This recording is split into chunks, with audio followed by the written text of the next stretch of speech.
പാട്ടിൽ നിന്ന് മറ്റേ പാട്ടിലേക്ക് പോകുമ്പോൾ നിങ്ങൾ കോസ്റ്റ്യൂംസ് അടക്കം സ്വിച്ച് ചെയ്യുന്നുണ്ട്. അടിപൊളി.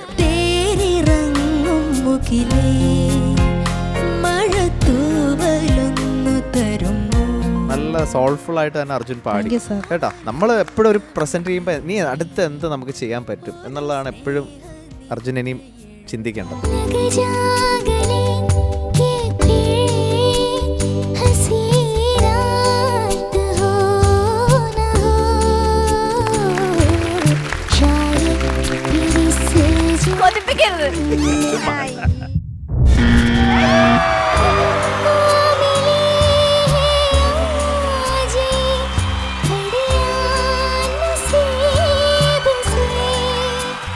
സൂപ്പർ സ്റ്റാർ ഇന്ന് രാത്രി 8 മണിക്ക്.